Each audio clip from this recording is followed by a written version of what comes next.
बिस्मिल्लाहिर्रहमानिर्रहीम। खातिन हज़रात, मैं हूँ अख्तर अब्बास और आप सबको मेरा सलाम पहुँचे। आपको कभी मिर्चें लगी हैं? एक तो खाना खाते हुए लगती हैं, तेज़ हो तो ज़ाहिर है वो तुर्शी ज़ुबान को महसूस होती है, पर ये तो मामूल की चीज़ है। कभी मिर्चें फीकी होती हैं, कभी तेज़ होती हैं। अगर सिंध की हों और कुनरी की हों या मीरपुर ख़ास की हों तो ज़ाहिर उनका जायका तेज़ होता है। अगर यहाँ लोकल हो और अकबरी मंडी से आई हो तो अल्लाह माफ़ करे, पता नहीं उसके अंदर क्या क्या बुरादा भरा हुआ होता है, किस किस चीज़ को रंग दे के, तो वो 2-3 चम्मच भी डाल दें तो रंग ही नहीं बनता, ना उसका कोई टेस्ट और जायका बनता है। मगर आज हम जो बात करने लगे वो मिर्चों की सुर्खी की नहीं है। ना मैं आपको सिंध लेके जाऊंगा कि वहाँ से आप मिर्चें मंगवाया करें और खाया करें, ना नेशनल की ना शान की। ज़ाहिर है उनकी मिर्चें मुमकिन है थोड़ी बेहतर होती हों, लेकिन जो हमारे अपने होते हैं कभी कभी इनके बुरे रवैये की वजह से हमको मिर्चें लगती हैं। मिर्चें लगना मतलब ये होता है कि हमको वो बात चुभती है, हमको वो आसानी से हज़म नहीं होती और हमको दुखी करती है, बेमज़ा करती है, बदमज़ा करती है। और ख़ास तौर पे अगर ये दुख देने वाली आपकी अपनी औलाद हो, आपके अपने बेटे हों या बेटियां हों, तो फिर ज़्यादा तकलीफ़ होती है। मैंने सोचा कि इसकी कुछ रेमेडी अगर हम आज शेयर करें। मैंने ज़िंदगी में बहुत सालों से मुशाहिदे से, तजर्बे से ये सीखा। ख़ास तौर पे मुझे याद है, मैं चूँकि एक बात मुझे बहुत नापसंद थी, वो अपने बच्चों को उनके स्कूल या कॉलेज छोड़ना। मैं हमेशा से अपनी बेगम से कहता था कि जब बच्चे बड़े होंगे तो मैं कभी ये काम नहीं करूँगा, तो तुम इसका कोई ना कोई मुतबादल अरेंज किए रखना। अच्छा, होता ये है कि जो चीज़ आप नहीं करना चाहते बाज़ दफ़ा ऐसा होता है कि आपको करनी पड़ती है। लाइक हमारी एक बेटी का जो वैन वाला ड्राइवर है, उसका हमेशा कोई ना कोई अजीज़ फौत होता है इतनी कसरत से, तो फिर वो छुट्टी पे चला जाता है, कभी 2 दिन की, कभी 3 दिन की, और उस वक्त उससे कुछ कहा भी नहीं जा सकता। तो फिर आप ज़ाहिर है नमाज़ फ़जर के बाद जब बैठा मैं उस वक्त अखबार पढ़ रहा होता हूँ, या अगर मैंने तस्बीह करनी है तो वो कर रहा होता हूँ।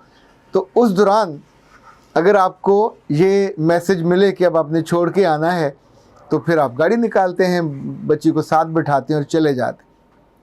मैंने नोट किया कि पूरे सफ़र के दौरान बच्चे बिल्कुल खामोशी के साथ बैठे हैं, बैग उठाया हुआ, गोद में रखा हुआ, और सामने फ्रंट को देखे जा रहे हैं। तो फिर मैंने एक दिन तंग आके कहा कि बेटा, I want to say something and that's very important. I am not a driver, ना तो मैं वैन का ड्राइवर हूँ ना रिक्शे का ड्राइवर हूँ। तो उसने कहा, बाबा ये क्या बात हुई?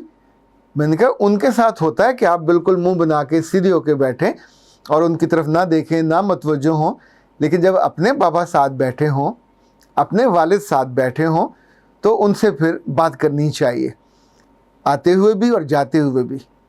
अच्छा, बच्चों के पास समटाइम दोस्तों में बात करने का बहुत ज़्यादा होता है। घर आके अम्मा से भी बात कर लेते हैं, अब्बा से बात करते हुए झिझकते हैं।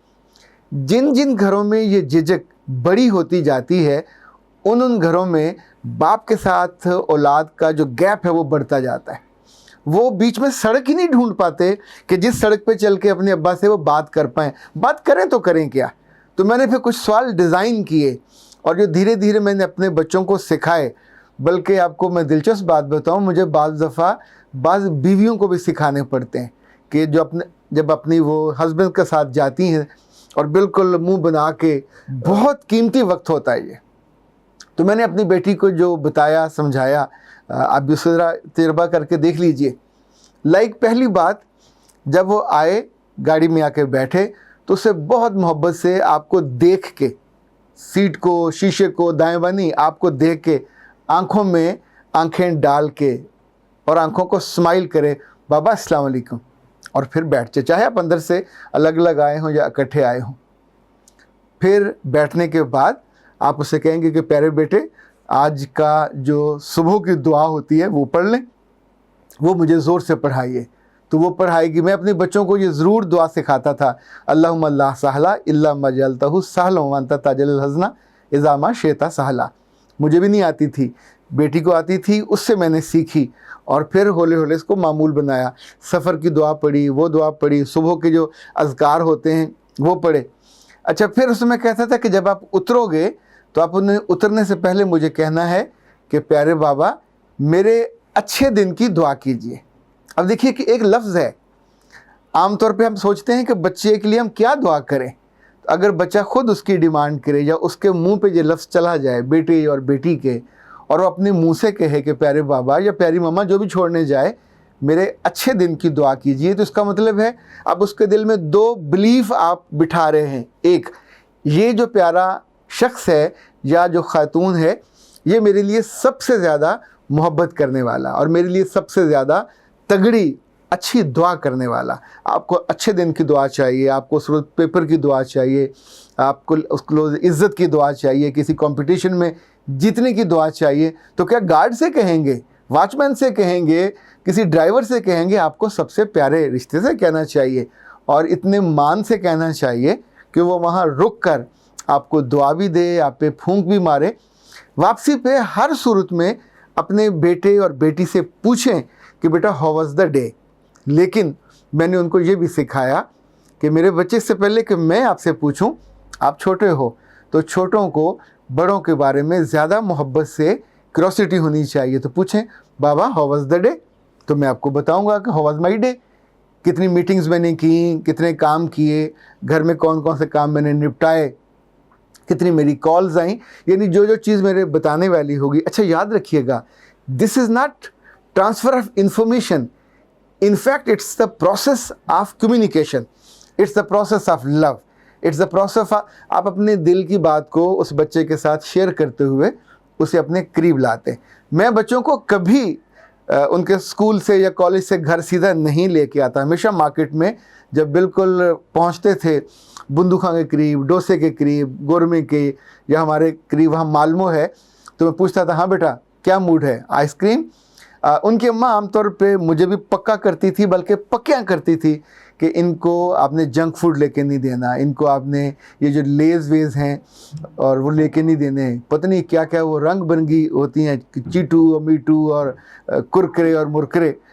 आपको मैं दिल की बात बताऊँ, खुद मुझे भी अच्छे लगते हैं, पर दो दो चार चार दाने जब वो साथ बैठे खा रही होती हैं तो मुझे भी चखा देते हैं। अब आमतौर पर मैं अपने लिए तो ये कुरकुरे नहीं ले सकता, तो जो दो चार वो खिलाती हैं, इनफैक्ट अगेन ये मोहब्बत है। आपको सिखाना होता है शेयरिंग का। शेयरिंग की चीज़ें तकरीरों से नहीं सिखाई जाती, ये अमलन कुछ चीज़ों से सिखाई जाती हैं। तो मैं मार्केट में जाके उस शॉप के सामने खड़े होकर कभी नहीं उतरता, हमेशा अपनी बेटी से कहता हूँ जाओ और जाके जो चाहिए वो 2 आइसक्रीम में ले आए, 4 ले आए, घर ला के रखने के लिए ले आए, अपने बहन के लिए ले आए, अम्मा के लिए भी ले आए, इट्स अप टू हर। पर उसको फैसला करने दीजिए, उसको अपना चॉइस करने दीजिए।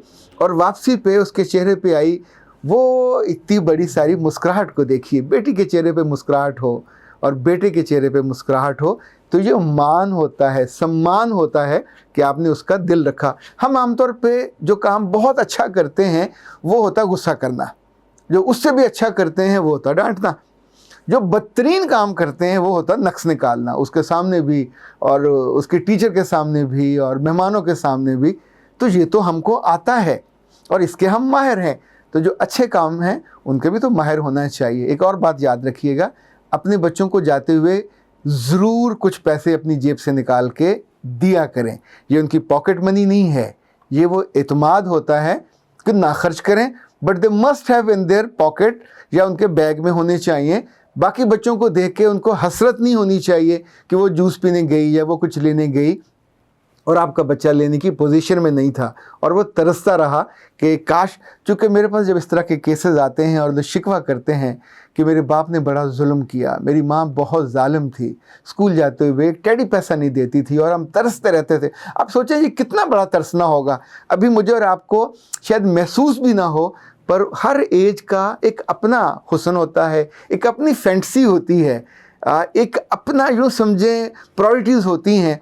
मुमकिन है उसको वहाँ जाके वो 20 रुपए का जूस लेना अच्छा लगता हो, उसको खोल के बाकी के सामने पीना अच्छा लगता हो, उसकी बाकी क्लासमेट जाती हो वो ना जाती हो, तो ये ज़रूर करना चाहिए। एक बात आपको मैं आखिरी बात बताऊँ, लाहौर में एक यूनिवर्सिटी के बच्चों ने रिसर्च की कि वो बच्चे जो वैनों पे जाते हैं वो कैसा परफॉर्म करते हैं या वालिदैन छोड़ने जाते हैं, उन दोनों के ट्रस्ट लेवल, कॉन्फिडेंस और ज़िंदगी के साथ जूझने और ज़िंदगी के साथ लड़ने में कितना फ़र्क पड़ता है। ज़मीन और आसमान का फ़र्क था। यानी आलमोस्ट ये 70 और 30 का फ़र्क था। जो बच्चे जिनकी माँ या बाप छोड़ने जाते हैं, उतरने से पहले उनको दुआ देते हैं, उन पे फूंक मारते हैं, उन्हें अल्लाह के हवाले करते हैं, आयतुल कुर्सी पढ़ के उनको रब के हवाले करते हैं। वापसी पे उनके लिए कुछ खाने का, कुछ जो अपना बजट हो, ये ज़रूरी नहीं है कि बहुत फजूल खर्ची करें, जो आपका बजट हो वो उनको खर्च कर देते हैं। आपस में कोई ना कोई बात, उस दिन में क्या अच्छा लगा, उसने टीचर से क्या सीखा, इस बीच में आपने कुछ पढ़ा हो तो आप कुछ बताइए, ताकि जो आपका सफ़र है वो खुशगवार हो। सफ़र खुशगवार होगा तो ज़िंदगी के खुशगवार सफ़र की बहुत अच्छी बुनियाद बनेगा। मेरा रब आपको अपनी औलाद से और अपने प्यारों से कभी मिर्चें ना लगाए, और उनके रवैये और उनकी बातें कभी आपको दुखी ना करें। हमेशा वहाँ से ठंडी हवा आए, लज़्ज़त आए, खुशी आए, और आपकी आंखों में फिर नमी आए कि ऐ मेरे रब, तू कितना मेहरबान है, तुमने मुझको कितनी मीठी बेटी और कितना मीठा बेटा अता किया। अख्तर अब्बास को इजाज़त दीजिए। अस्सलाम वालेकुम।